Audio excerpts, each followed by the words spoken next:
Paz, irmãos, estejam com todos, amém? Os irmãos me ouvem? Eu gostaria de dar início a esta reunião. Hoje quem vai ministrar a palavra sou eu e quem irá orar será a irmã Bruna, tá?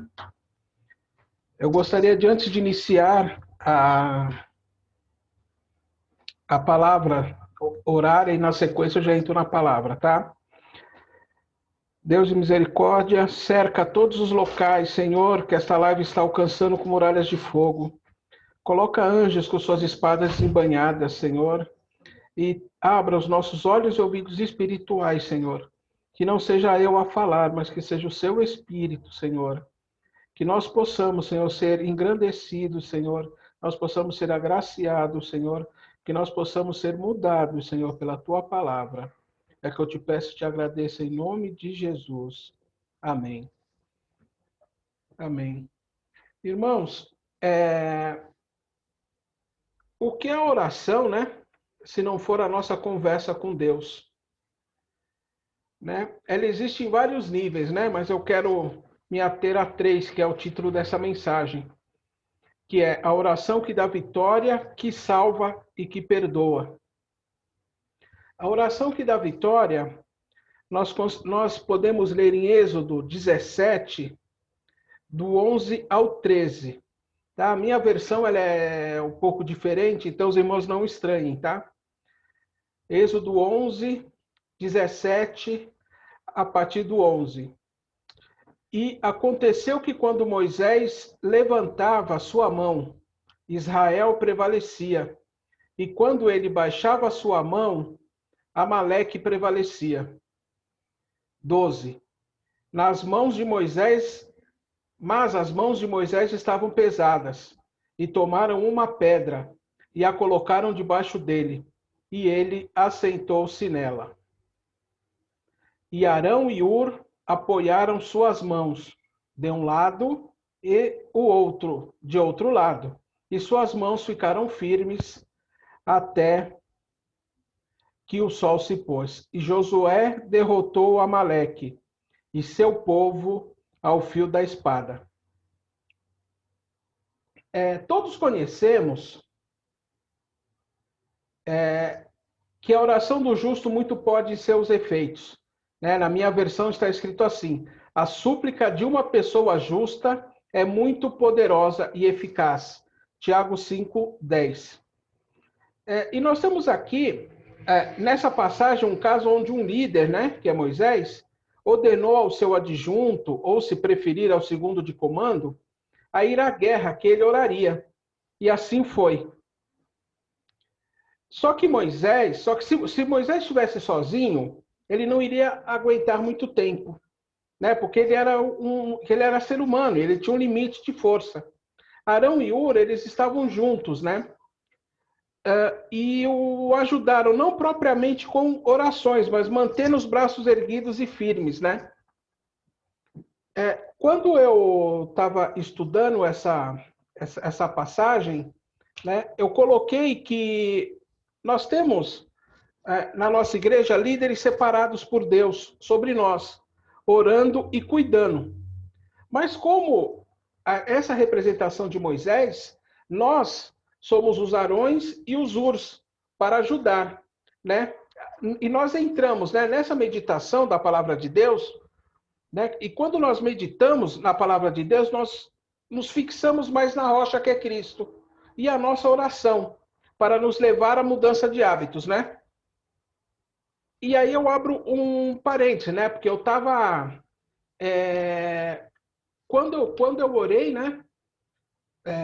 buscando uma palavra, eu achei interessante que veio essa, Porque é um momento único que nós estamos indo, porque nós estamos indo para a nossa nova sede, E essa palavra, eu creio que ela é para reforçar os nossos laços como comunidade e como família mesmo, Voltando à oração que dá vitória, voltando ao tema. Ana fez em 1 Samuel, de 9 a 18, a oração que ela fez deu oportunidade a Deus para mudar a linha sucessória dos sumos sacerdotes. porque Eli era o sumo sacerdote, os filhos dele não iam assumir isso, né? E aí Samuel, que foi o filho de Ana, assumiu, mas foi através de uma oração que ela fez, Deus viu a oportunidade e abriu, né? E mudou isso. Se nós pensarmos também, voltarmos para o livro de Josué, Josué 10, 12 a 14, ele orou e o sol parou, até que ele conseguiu a vitória. Versículo 12. Então Josué falou ao Senhor no dia em que o Senhor entregou os amorreus diante dos filhos de Israel, e disse ele diante de Israel: Sol, fica tu imóvel sobre Gibeão, e tu, lua, no vale de Aijalon. E o sol permaneceu imóvel, e a lua se deteve, até que o povo tivesse se vingado dos seus inimigos. E isso não está escrito no livro de Jázer? Assim o sol permaneceu imóvel no meio do céu, e não se apressou a se pôr quase um dia inteiro. E não houve dia como aquele, antes ou depois, em que o Senhor atentou para a voz de um homem, pois o Senhor lutou por Israel. Esses são alguns exemplos de orações que levam à vitória. Vamos a alguns exemplos de oração em que há perdão.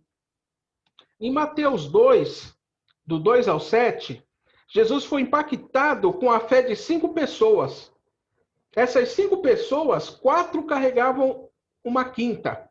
Eles chegaram na porta da casa onde Jesus estava pregando, né? Eles não iam conseguir chegar perto de Jesus por causa da multidão. O que eles fizeram? Subiram ao teto, subiram no telhado, arrancaram uma parte do teto e desceram a cama. Ou seja, não é um grupo grande de pessoas, mas a atitude de poucas pessoas, como nós estamos tendo agora, eu creio, de chegar perto de Deus. Né? Não é preciso um grande número de pessoas para chamar a atenção de Deus, mas e sim o que elas fazem para chegar perto dele. Né? O versículo 2 fala assim: E eis que lhe trouxeram um homem paralítico, deitado em um leito. E Jesus, vendo a fé deles, disse ao paralítico: Filho, tem bom ânimo, teus pecados são perdoados. E eis que alguns dos escribas disseram consigo: Este homem blasfema.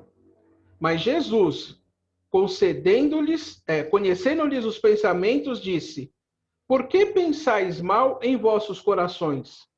Pois o que é mais fácil? Dizer: Os seus pecados são perdoados, ou dizer: Levanta-te e anda? Mas para que saibais que o Filho do Homem tem poder sobre a terra para perdoar pecados, ele disse então ao paralítico: Levanta-te, toma o teu leito e vai para a tua casa. E ele, levantando, foi para casa. Né? E por fim, eu gostaria de falar sobre as orações que salvam.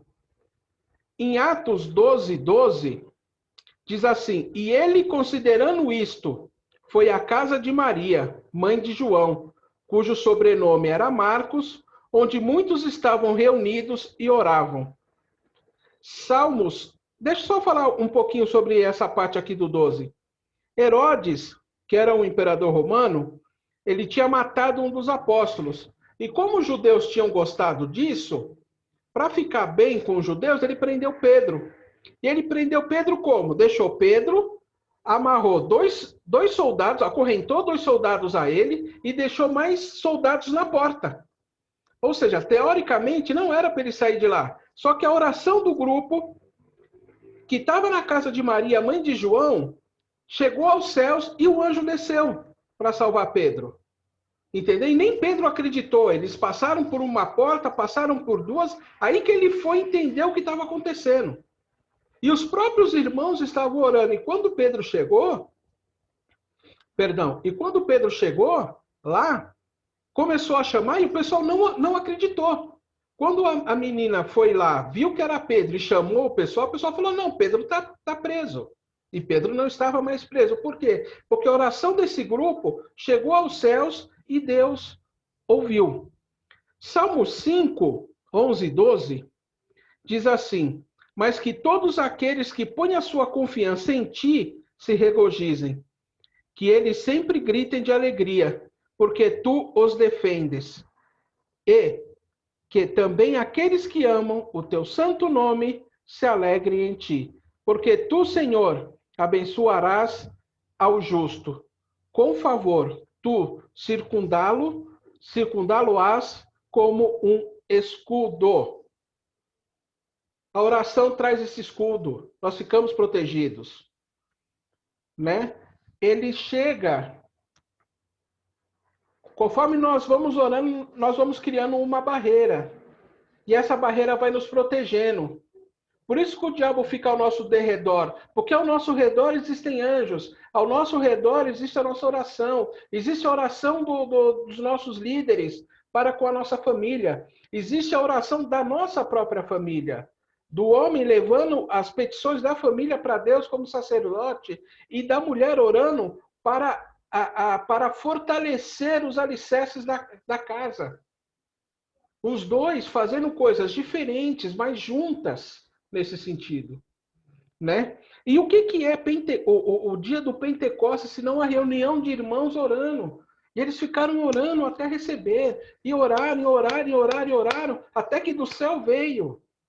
Então, é esse momento que nós estamos passando, nós oramos, e nós conseguimos o local. Hoje, no grupo, nós conseguimos as cadeiras, glória a Deus pelas irmãs que doaram.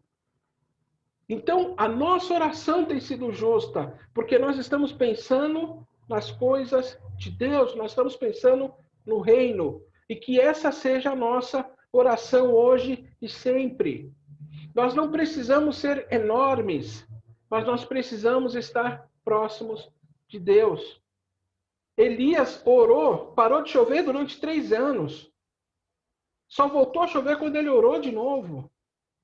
E aí existem vários exemplos, praticamente o livro de Salmos todinho são orações, né? Então vamos buscar para a gente isso. Eu gosto de uma frase de um pastor que eu ouvi uma vez, que ele falava assim, pregue o tempo todo, e se for necessário, abra a boca. Nós somos observados. As pessoas, e eu já tive casos assim, de você não falar, a pessoa vem e fala, preciso falar com alguém. Essa pessoa lembra de você. O espírito que está dentro da pessoa toca e vê, e ela nos vê para poder conversar.